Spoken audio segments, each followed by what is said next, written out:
Hellyer, and I am a former Minister of National Defence for Canada. This disturbing message is for the several million Americans and others who were kind enough to listen to the 22-minute presentation at the Citizens Disclosure hearing in Washington in May 2013, and for anyone else who cares deeply about the future of their country and the planet Earth. The U.S. is in grave danger. Strangely, the peril is not from foreign enemies, but from enemies within. So I beg you to listen to a summary of the major problems, followed by some suggestions as to how the U.S. might be recaptured by loyal Americans, to the enormous relief of friends who have been watching helplessly from the sidelines. The stakes couldn't be higher. So I spent the 15 months following the Washington hearing feverishly writing a new book, incorporating what I think every American has the right to know and must know to end the incredible naivety observed at the citizens' hearing. The name of the book is The Money Mafia, A World in Crisis.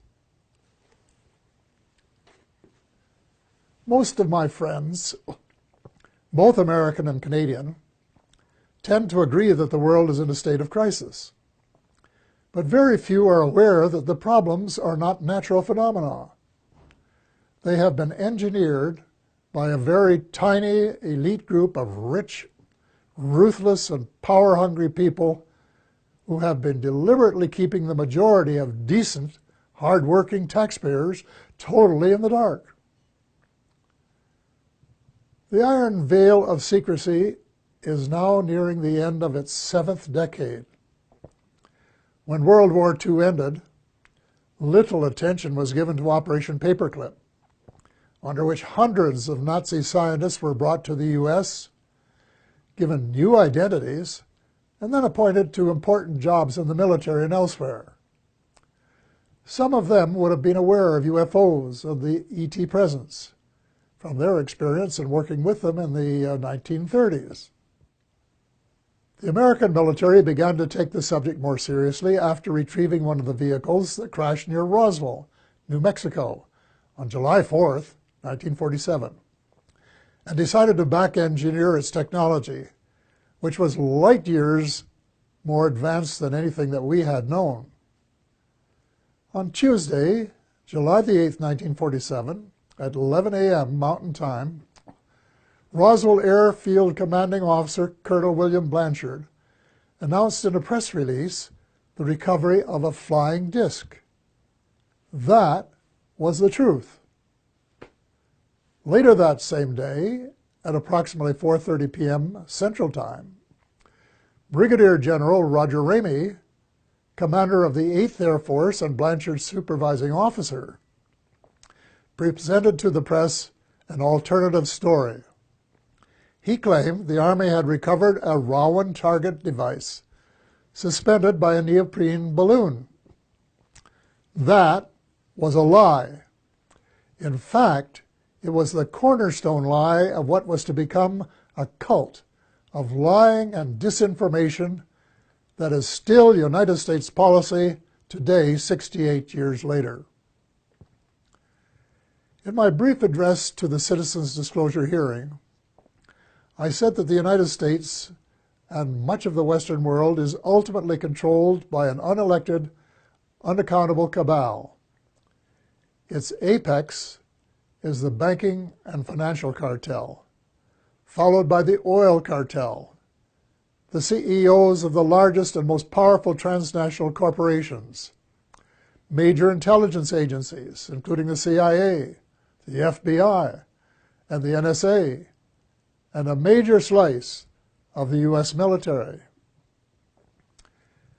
Their collective power and influence is incalculable, and it is their plan for the U.S. and the rest of us that is so alarming.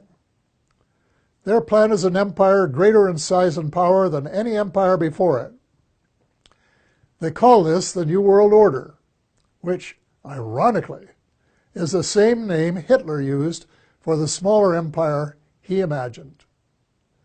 One sure thing, the New World Order will end all pretense of government of, by, and for the people. It will be a dictatorship of, by, and for a small minority of the rich and privileged elite. Much of its power lies in the privately owned banking system. Why monarchs and politicians allowed a private cartel to become the monopoly supplier of new money, we will never know. But this power is almost absolute and can determine the fate of nations and their people. A system where nearly all money is created as debt, and debt that has to be repaid with interest, but where no one creates any money with which to pay the interest, is a dead end that leaves debtors with no alternative but to borrow the money to pay the interest and go deeper and deeper into debt. It's so wildly absurd that a grade 10 student would only need a few minutes to recognize it as one giant Ponzi scheme. Banks can invest $5 million and leverage it to create $100 million in loans that have to be repaid with interest. In effect, they skim 95% off the top of every loan. That is the reason I call them the money mafia.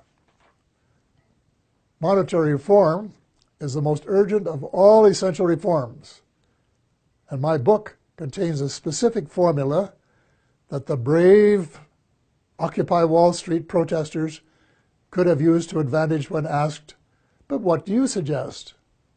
What they lacked was the answer to that question. If about 99% of the population don't understand a deception that has been responsible for the Great Depression of the 1930s, the terrible recessions of 1981-82, 1991, and the Great Recession of the 21st century, it's not too difficult to understand why there are so many skeptics about UFOs and their occupants, even though several species have been visiting planet Earth for thousands of years. The crashes near Roswell, New Mexico, that I referred to earlier, were, in a sense, watershed events. In Canada, Wilbert Smith, a senior officer in our Federal Department of Transport, of which I later became minister, wrote a top-secret memorandum to his boss based on information he had received during a visit to our embassy in Washington. The memo, dated November 21st, 1950, read in part as follows. A. The matter is the most highly classified subject in the United States, rating higher even than the H-bomb. B. Flying saucers exist. C. Their modus operandi is unknown, but concentrated effort is being made by a small group headed by Dr. Vannevar Bush. D. The entire matter is considered by the United States authorities to be of tremendous significance.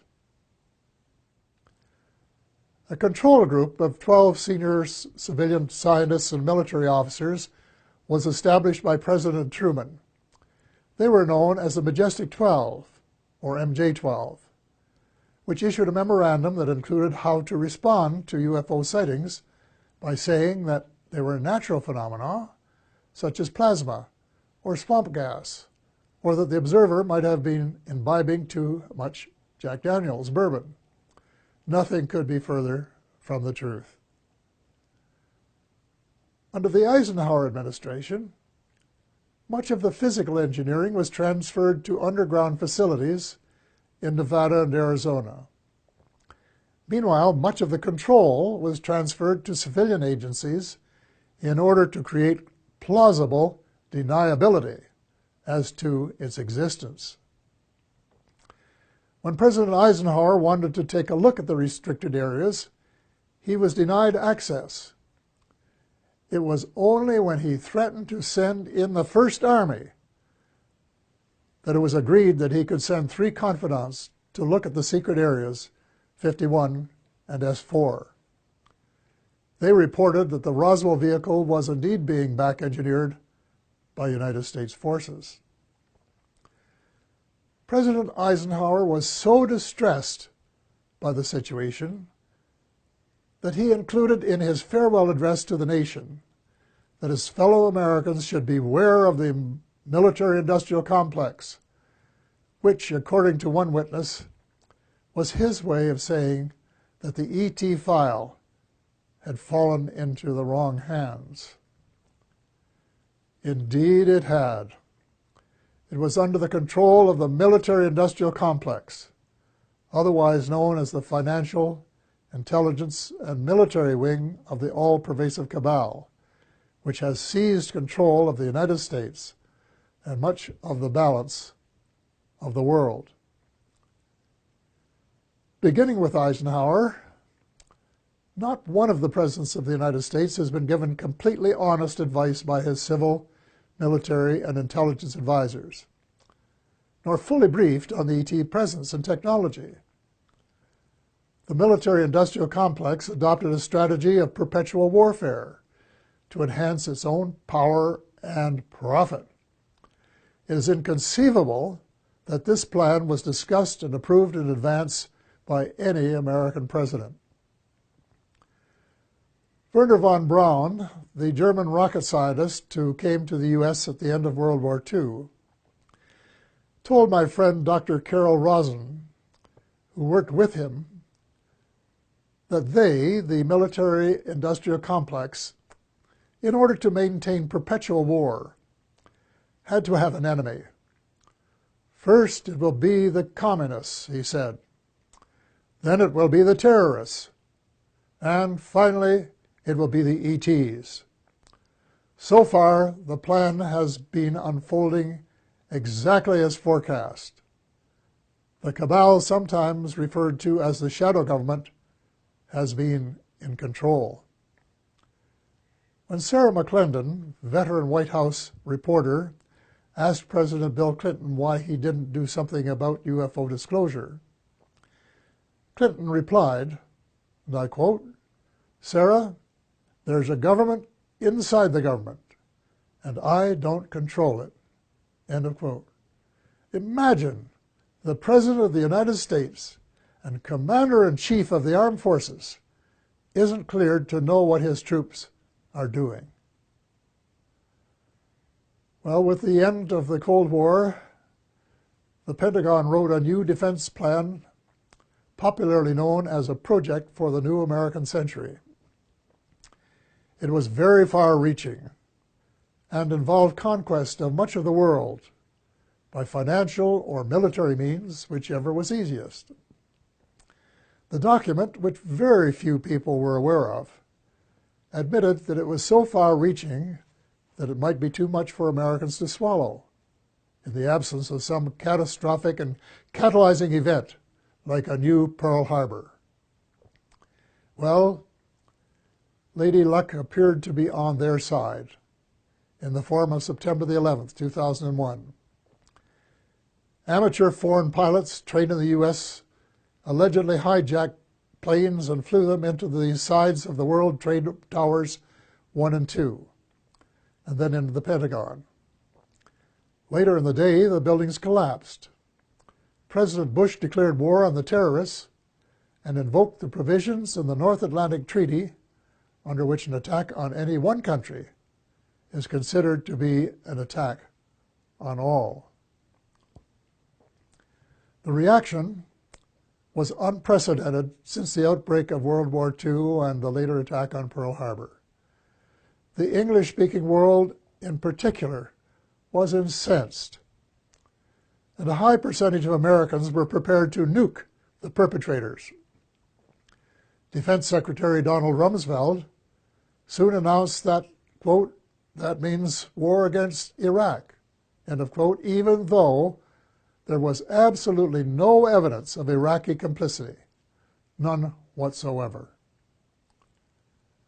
Although most Muslims had been sympathetic to the U.S. in the immediate aftermath of 9/11, as soon as the bombs started dropping on Baghdad, moderate Muslims by the thousand were so outraged and overcome by hate that they opted for a terrorist response. From that day on, it would be difficult to find a terrorist who did not have "Made in the U.S.A." etched on his or her soul. Now, more than a decade later, the situation becomes even darker as the truth about 9/11 begins to emerge from the burial ground of a controlled press.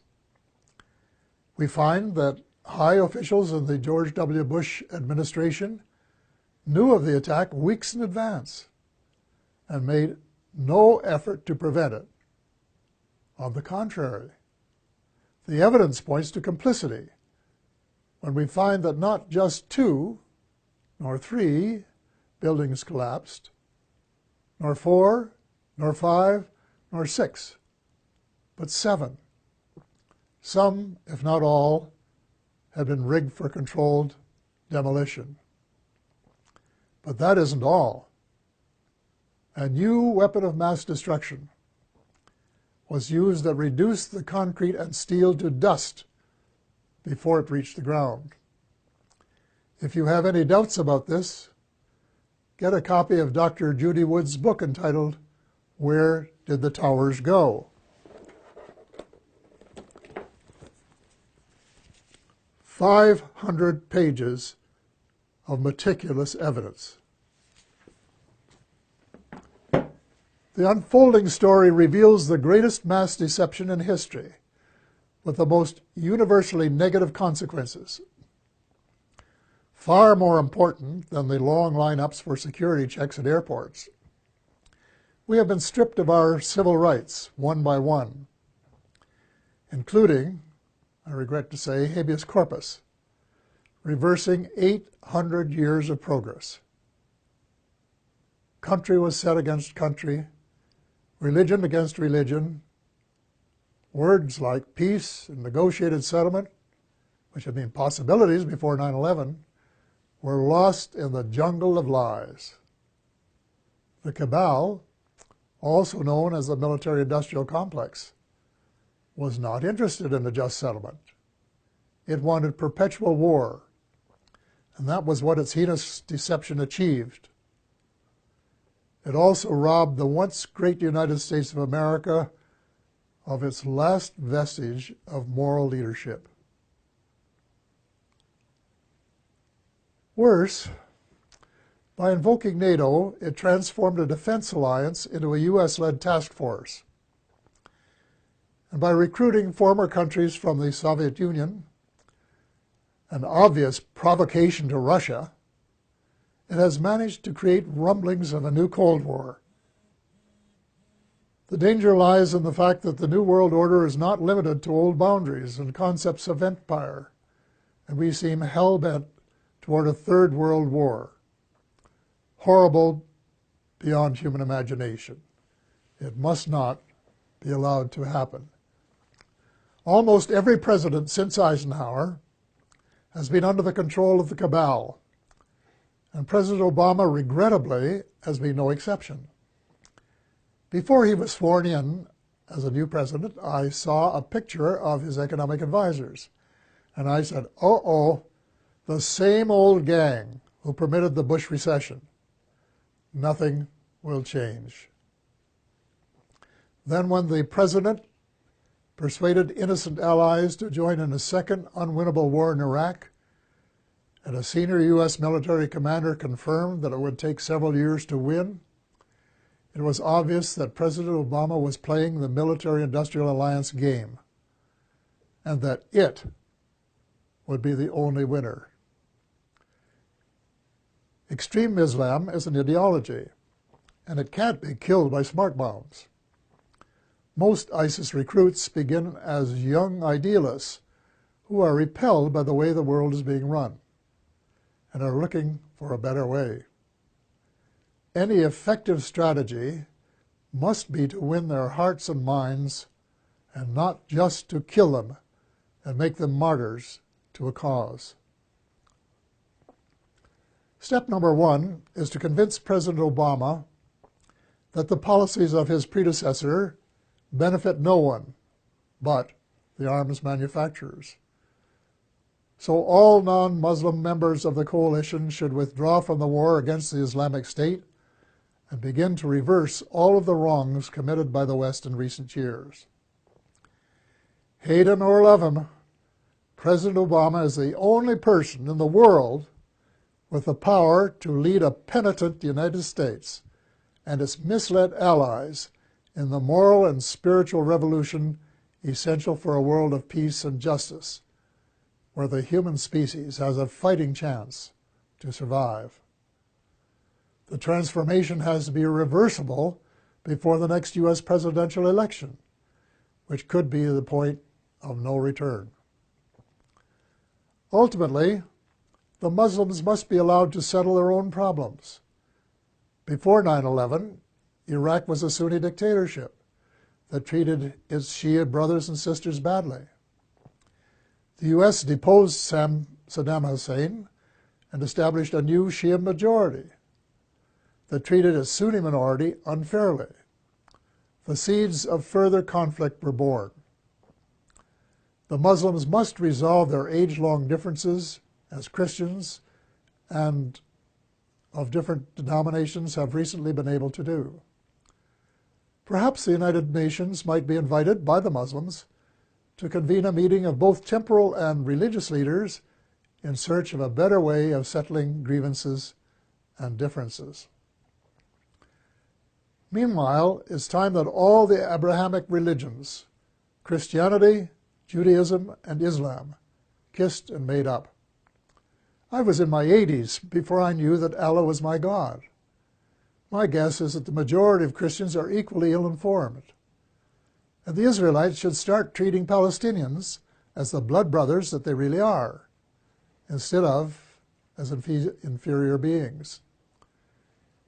It is wise to remember that the original covenant with the Creator applied to all of Abraham's children, and not just to the favored few. The bottom line is that the use of drones, suicide bombs, and crushing military superiority on the part of Christians, Muslims, and Jews are all prohibited by their holy books. The next step is to persuade all the major religions to practice the one principle that they have in common, which is to treat others the way they would want to be treated if the roles were reversed. Universal practice of the Golden Rule would transform the world. I get hundreds of emails from decent Americans and like-minded individuals in a dozen countries who want nothing more than the end of militarism and a massive shift in priorities toward universal peace and justice. Quite a few are involved in small projects that are making a significant difference at the micro level. But most of them are realists and recognize that the cabal doesn't want peace and justice. It wants power, wealth, and empire. So what can an individual do in the face of unprecedented power and wealth? The cabal, headed by the banking cartel, has almost unlimited financial power. But we, the people, have the numbers and must combine our limited power to form a critical mass that can move mountains.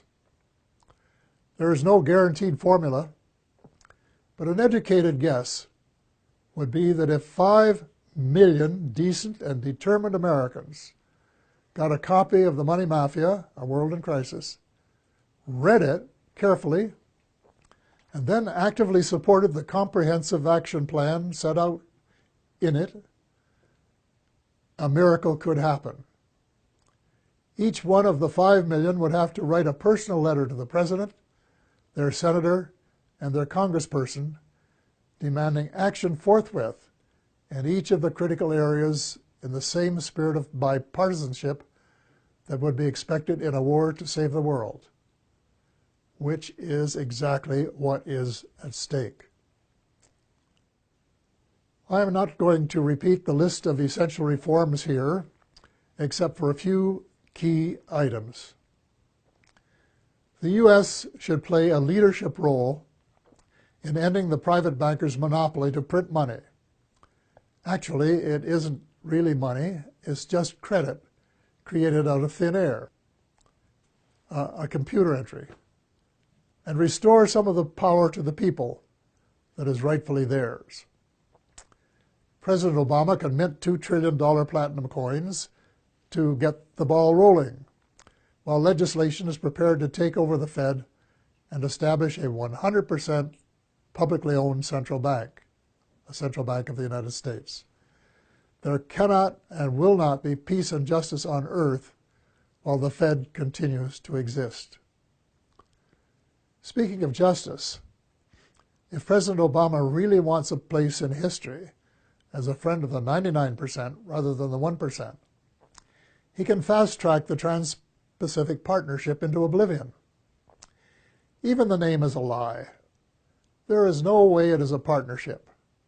It should be called the Trans-Pacific Power Grab by a small elite group who want to feather their own nests at the expense of other people's rights to run their own affairs for their own benefit.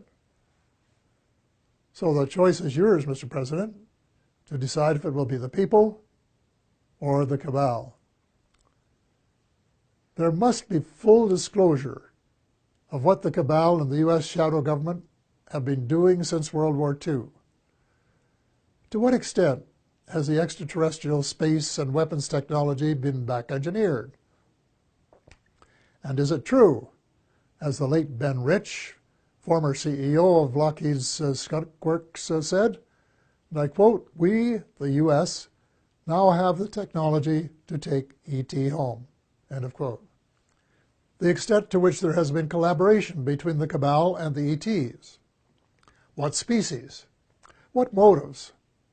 Were there agreements signed? And if so, were the terms of the treaty or treaties lived up to? To hear the truth emerge after so many years of continual lies and darkness will require either that the National Security Act of 1947 be rescinded or suspended, with a general amnesty so that decent Americans can tell the truth without fear of retribution. A kind of truth and reconciliation process will be required.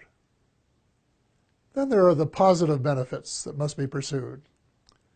The President must issue an order that would release the secret patents on exotic energy and make them available to the world. The secret technology, in combination with a flexible financial system, will make it possible to convert from an oil economy to a clean economy in 7 years. It will provide billions of new jobs worldwide and help close the ever-widening gap between the haves and the have-nots. Simultaneously, a project should be started to restore our oceans before the food chain has been permanently broken. In addition, worldwide programs of forest preservation and reforestation should help provide the carbon sinks essential for greater stability in weather patterns. Speaking of changing weather patterns, full disclosure should give us a better idea of how much weather patterns have been altered by government tinkering. Due to restraints of time, space, and expertise, my book makes no mention of either chemtrails or the high-frequency active auroral research program known as HAARP. But from what I have heard and read from credible informants, I would say that they are Satan's illegitimate Siamese twins of death and destruction.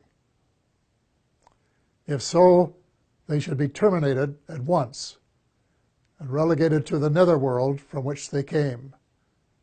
And before the people of the world become aware and launch a $10 or $20 trillion class action suit against the United States Air Force, its contractors, associates, and suppliers. A visit to the battlefields of World Wars I and II in November of last year affected me profoundly. The slogans were everywhere. Never again. We had seen the horror of man's inhumanity to man, which was sordid beyond belief. Yet as I reflected on the real world of today, I thought that the millions who gave their lives had died in vain. Even before the Second World War was over, a group of greedy, self-centered men were plotting the next round, and they have been working assiduously at their plan. The same symptoms of mass unemployment, poverty, and seeking military advantage have been replicated. But the next time, we would start off with weapons of mass destruction just in their infancy then. The next time, it is not just supremacy that is at stake, although there are some who think so. It is the survival of the human species that is at stake. God will not be mocked. We have been given the choice of making our planet uninhabitable, as we have been told some other species have done, or we can move in the opposite direction of peace, love, justice, and cooperation for the betterment of all, rich and poor alike. We have been given a few months, not years, to change course before it is too late. The choice is ours. We are the ones who are destined to write our own history.